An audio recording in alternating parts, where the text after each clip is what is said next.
1998 में गिरीश भाई को मेरे को कांदिवली से ज्ञान मिला और मैं फिर न्यू बॉम्बे में आए, क्योंकि हमारे बड़े भाई साहब स्वामी भाई वहीं पे नौकरी करते तो मैं उनके साथ ही रहता था।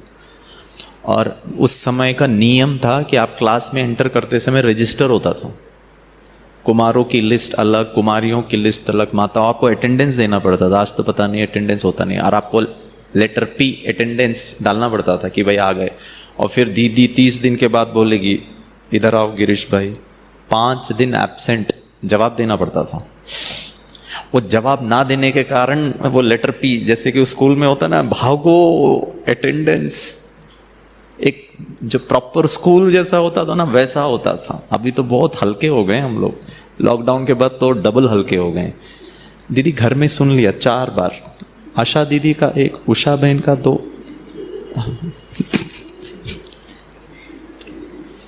मुरली सुनना माना विधि प्रमाण सेवा केंद्र में संगठित रूप से सुबह निमित्त के द्वारा सुना, वो है मुरली सुनना। और हमारा सुनना तो फिर ऐसे है।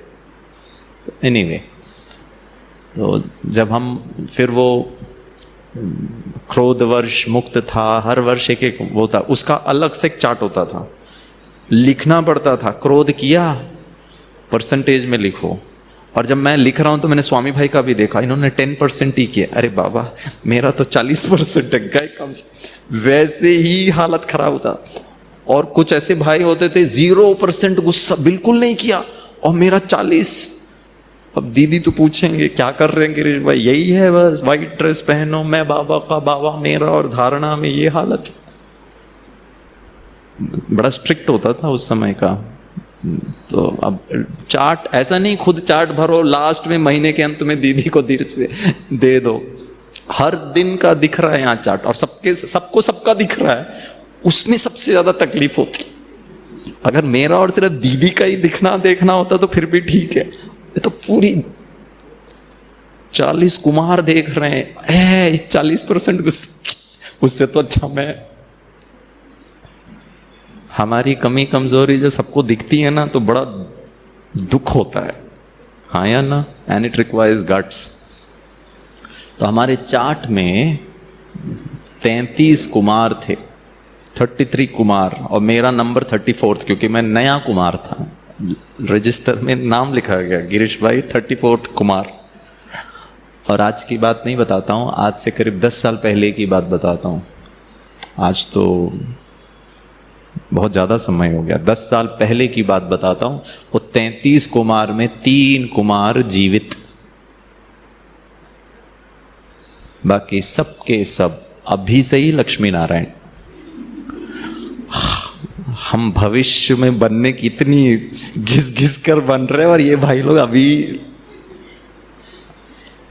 और ये पता कैसे थे? ये ऐसे थे, इनको देखकर हमें लगता था अयो मैं बहुत लेट आया, हाय मेरा तो अमृत वेला ही ठीक नहीं है। उनको देखकर हमें लगता था हम पीछे रह गए। और क्या सेवा!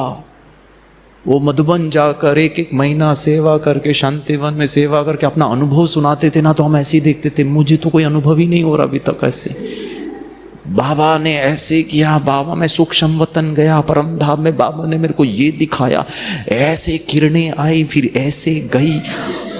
हमने कहा यार हमें तो कोई किरण आई भी नहीं गई भी नहीं, और बाबा ऐसे मुझे उठा दिया। यार कुछ तो गड़बड़ है मेरे साथ, सीरियसली गड़बड़ है। एंड मैं कंपेयर नहीं कर रहा हूं, माया और उसका आधार योग धारणा। योग और धारणा मतलब ज्ञान ऑटोमेटिकली होना चाहिए, फिर तो तभी तो योग धारणा करेगा ना। उसको पता है क्या समय चल रहा है, मैं कौन हूं, क्या करना है। धारणा है मतलब योग है, ज्ञान ऑटोमेटिक है।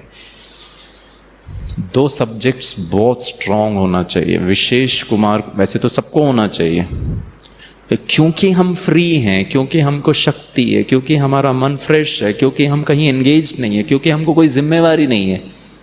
इसीलिए फिर हमारे निमित्त जो है हमसे कहते हैं ये भी सेवा करो, ये भी सेवा करो। हिम्मत भी है ना, शारीरिक बल भी है ना।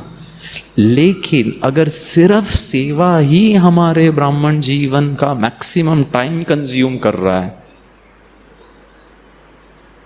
और अगर धारणा और योग में मेरे को टाइम नहीं है, इंटरेस्ट नहीं है, अनुभूतियाँ नहीं है, उसमें मैं अपने आप को बहुत सूक्ष्म में चेकिंग नहीं करता हूँ, तो आगे चल करके सेवाओं में ही विघ्न आते हैं। हमारे पास एक ऐसा कुमार था जिसने दीदी को लेटर, और दीदी इतने उमंग उत्साह से हमको लेटर दिखाया, पता है उसने अपने खून से लिखा। वैसे तो हमारे यज्ञ में से नहीं करते हैं, होगा कोई पुराना मुरली उसने सुना होगा, वहां किसी ने खून से प्रतिज्ञा पत्र लिखा, इसको भी नशा चढ़ गया। वो भाई नहीं है आज।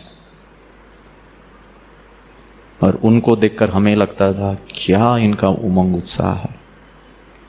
तो बहुत ज़रूरी है कि हम अपने ब्राह्मण जीवन में योग का, अमृत वेले का और धारणाओं का, धारणा मतलब ही आपके व्यवहार में वो सब झलके, आपके इंटरेक्शन में, आपके कर्म में, आपके संस्कार में वो एलिमेंट आना चाहिए, शांति का, सुख का, आनंद का, प्रेम का।